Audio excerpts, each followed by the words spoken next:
Hi, friends. Welcome again to Active Self Protection Extra John's Briefs. Today over Zoom with Terry Johnson from Firearms Legal Protection.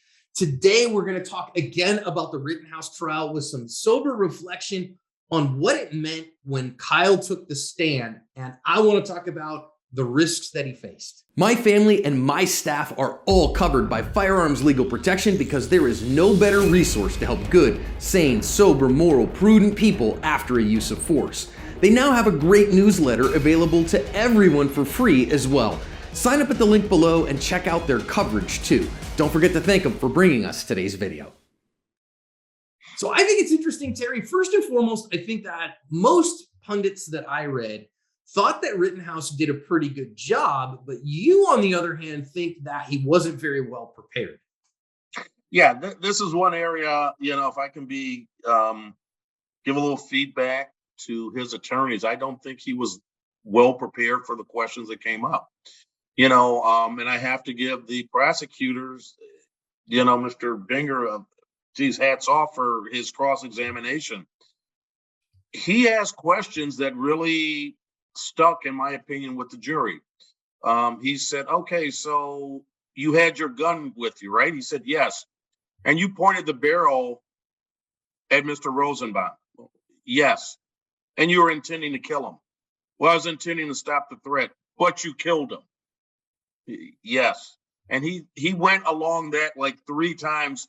And again, to me, there was not a lot of rehabilitation by his attorneys. In other words, the attorneys should have gotten up at that point and said, well, wait a minute. Why did you do this? What was really going through your mind? And he would say, I wasn't, I was thinking I was going to die, all these people around me. But I thought that the cross-examination was really good. And to be honest, that's when I got a little worried about the fate of Mr. Rittenhouse at that point. So why do you think his attorney didn't redirect after the cross-examination? I don't know. Again, sometimes you open up doors that you don't want to open up. You may say, okay, he's been up there this long. I don't want to keep him up any longer. We've gotten key points out. Again, he knows this case way better than I do, obviously. Right. I mean, obviously, he knows every bit of it. And he knows in all of their pretrial prep what kind of a witness he has, what kind of a defendant he has, And he might have thought in that moment that as it wasn't great, it wasn't amazing, but it was the best I was going to get. And so get that kid the heck off the stand. Right, because the longer you keep them up there, and you ask a question, and then the prosecutor gets to come back after me, and now all of a sudden we're fighting. We start out here, and we have it narrows and cross, and narrows and recross, and now we're fighting about a little thing. Sometimes you don't want to get in that fight. Yeah. So I just that was the only time that I get really nervous is during his cross-examination. Well, and of course, okay, so you get a payoff for putting the defendant on the witness stand in a self-defense trial, and that you get the self-defense instruction if there's any evidence that what was done was self-defense, right? Correct. But you don't get that if they don't take the stand generally. Correct, unless there's some other extenuating circumstances, like a statement to the police, which you shouldn't be making without your attorney.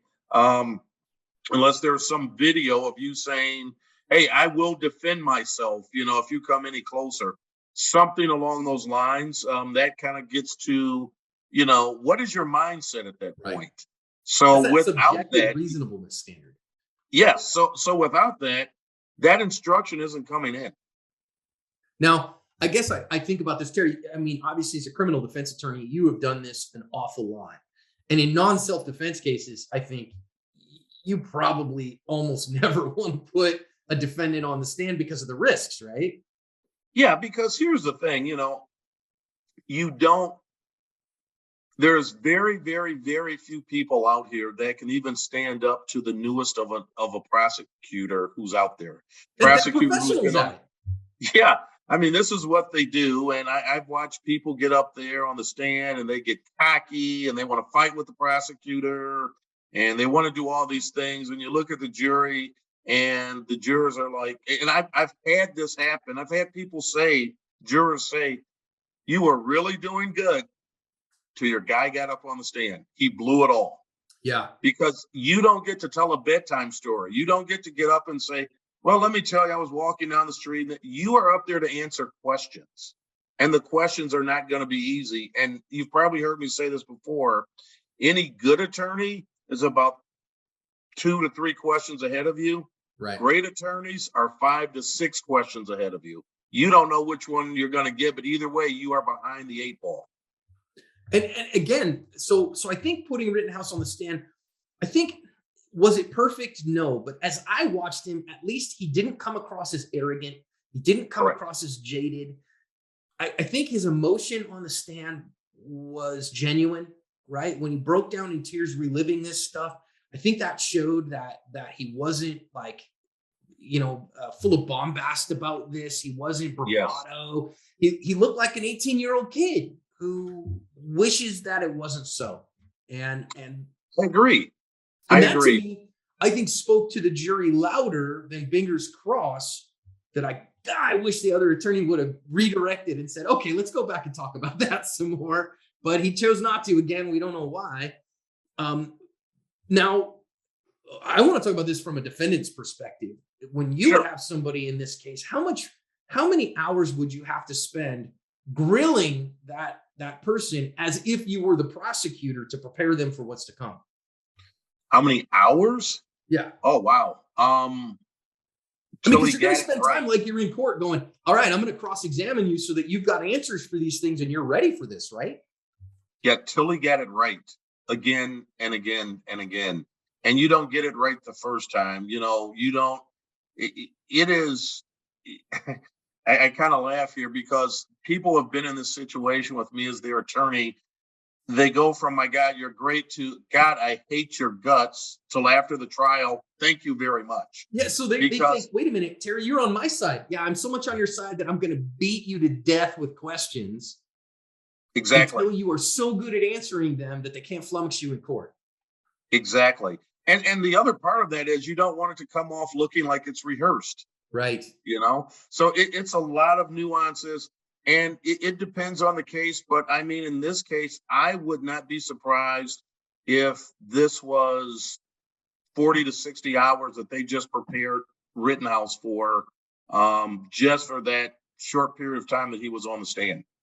And here's a plug. Terry's not making it today, but I am. 40 to 60 hours at your attorney's time, when there were 2 of them sitting in the room, is $500 minimum. $1,000 an hour is not out of the question.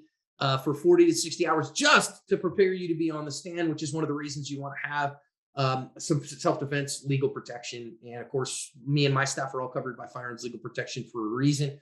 I think they're the best coverage out there. And as a consulting expert in this kind of stuff for them, this is why we love them, because you get Terry Johnson sitting with your attorney and consulting your attorney and going, hey, you got to watch this with how you protect and prepare your client for this thing. And I think it was a risk, Terry. I think, but it was a risk that they really couldn't not take to put Rittenhouse on the stand. They didn't have a choice. They didn't have a choice. Otherwise, the jury never would have got the self-defense instruction. Right. And he being Rittenhouse had nothing to hang his hat on. Yeah, he was in trouble. But at the same time, I think we saw the opposite of that. That I don't think that Binger was expecting Grosskreutz to admit that, he only shot at me when I pointed a gun at him. I don't think he was expecting that, which is why he went, Yeah, and here's the funny part about that. You talk about witness prep, right? The prosecutor is not going to spend hours upon hours upon hours with their victim, per se, right? Saying, tell me this, make sure you say this, make sure you say that. They don't do that. They just pretty much get a story. Okay, they may ask him a few questions. I'm going to ask you this. I'm going to ask you this. I'm going to ask you that. But when people get on that stand, they become very nervous. Sure. It's not like you're sitting at your kitchen table. Well, and I think that's the thing a lot of people don't think about with Rittenhouse on the stand. Is they go, well, no, you just got to go up there and tell the truth. Well, that's true until you are looking at 12 people who hold the rest of your life in your hand, until you've got all the wood paneling and the court reporter is tapping furiously and every word you're saying is being recorded. I've never been a defendant in a case, but I've been a witness in a criminal trial. And man, it's stressful. Am I doing this right? Am I saying the right things? Am I remember in my particular case, the last time that I was in court as a witness, and the prosecuting attorney, I was a witness for the prosecution in that one, and the defense attorney, he was kind of a scumbag and asked me a really crappy question, and I paused and I went, and I just sat there for a second, and the judge was like, "Are you okay, Mr. Korea?" And I looked at him and I said, "Your Honor, you asked me, you made me promise to tell the truth, the whole truth, and nothing but the truth. So help me God. I want to make sure that I say the right thing here, and I say what the truth is." And he was like, "Okay, take your time." but it was like super quiet in court for a minute, those things. So I think they took a big risk, but they had to, and I think it did pay off because I think the kid came off as genuine. Yeah, and here's the other part. You say just it's about the truth. It's not about the truth. Again, I'm not advocating anybody go to court and lie. It's not about the truth. It's about the facts. Okay. And that's a big difference that people don't understand. Certain facts I just don't want you to bring up. I'm not hiding the truth, but certain facts I don't want you to bring up. You talk about taking the stand. I've been on the stand before one time, and when an attorney asked me a question, I knew right then when they asked me, it was over. It was checkmate, because 3 questions later, and I was already in my head there with that attorney. No matter which way I answered, it was going to go bad. So these are things people don't think about. And if you ever want to, deal with, again, having to take the stand in a self-defense case, where, again, think about the stakes. Every word you say is going to determine the rest of your life and where you spend it. Yes. And in some states, if you get to spend it at all, because, here in Michigan, we don't have the death penalty. A lot of states in the South do have the death penalty. So the stakes are extremely, extremely high. And it is not like I said, it's not a bedtime story you get to tell. Yeah, true that. So a big risk, but one as a self-defender, you're going to have to take. Next week, we are going to talk. Last one on the Rittenhouse that I want to talk about on this case was the requests by the defense for a mistrial, and whether or not, obviously, I think in this case, we're going to talk about whether or not that was the best course. And next week, we'll talk about, were there grounds here? Terry, thanks so much for your input. Thank you, John.